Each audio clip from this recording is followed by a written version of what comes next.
Guys എല്ലാവർക്കും നമസ്കാരം.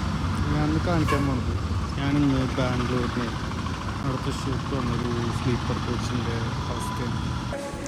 Train എന്ന് പറയുന്നത് മൈസൂർ ട്രിവാൻഡ്രം എക്സ്പ്രസ്സാണ്. 16315 അതാണ് കോഡ് തന്നെ.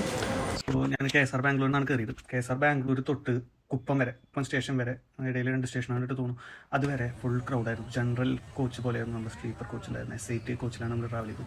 സോ 350 രൂപ കൊടുത്തിട്ട് ടിക്കറ്റ് എടുത്തിട്ട് ജനറൽ കോച്ചിൽ പോണ പോലത്തെ ഒരു അവസ്ഥയായിരുന്നു. ഇത് ചെക്ക് ചെയ്യാനൊന്നിനും ആരും വന്നില്ല അത്ര നേരം. എന്നിട്ട് എൻ്റെ ഒപ്പം ഉണ്ടായിരുന്ന ഒരു പയ്യനും കൂടി കംപ്ലയിൻറ്റ് രജിസ്റ്റർ ചെയ്തിട്ടുണ്ടായിരുന്നു. സോ കംപ്ലയിൻറ്റ് രജിസ്റ്റർ ചെയ്തു. കുപ്പം സ്റ്റേഷനായപ്പോൾ ഒരു പോലീസുകാരൻ വന്നിട്ട് പറഞ്ഞു, ഇപ്പോൾ പ്രശ്നങ്ങളൊക്കെ തീർന്നു വെച്ചു, റഷ് തീർന്നു വെച്ചു. കുപ്പായപ്പോൾ എല്ലാവരും ഇറങ്ങി, റഷ് കുറഞ്ഞു, എല്ലാവരും ഇറങ്ങി. അപ്പോൾ അങ്ങനെ ചോദിച്ചു.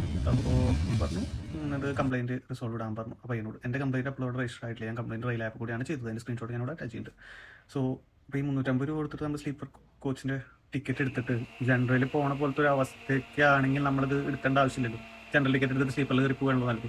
ഇങ്ങനത്തെ അന്ന് രാത്രി ഇന്നലെ ഫുള്ള് ട്രെയിനിൽ ഇങ്ങനത്തെ ഒരു അവസ്ഥയായിരുന്നു. ജനറലിൽ നിന്നുള്ള കുറേ ആൾക്കാർ വന്നിട്ട് സ്ലീപ്പറിലിരിക്കുക.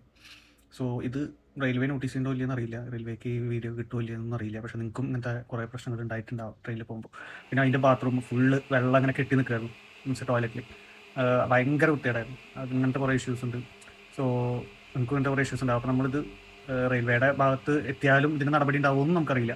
പക്ഷേ ഉണ്ടാവും എന്നുള്ള പ്രതീക്ഷയോടെ നമുക്ക് ഇങ്ങനത്തെ ഓരോ റെസ്പോണ്ട് ചെയ്ത് തുടങ്ങാം. അങ്ങനത്തെ കാര്യങ്ങൾ നിങ്ങൾക്കുണ്ടെങ്കിൽ ഷെയർ ചെയ്യുക. റെയിൽവേയുടെ ആൾക്കാരെ അറിയുന്നവരെ ഇതൊക്കെ ഷെയർ ചെയ്ത് പോവുക. അതാണ് പറയാനുള്ളത്. അപ്പോൾ ഇനിയും ഇങ്ങനത്തെ ഒരു സിറ്റുവേഷൻസ് ഉണ്ടാവില്ല എന്ന് വിചാരിക്കുന്നു. സോ റെയിൽവേ അതോറിറ്റി അതിനുള്ളൊരു സിറ്റുവേഷൻ, അതിനുള്ള അടുത്ത സ്റ്റെപ്പ് എന്താണെന്ന് അത് എടുക്കുമെന്ന് വിചാരിക്കുന്നു.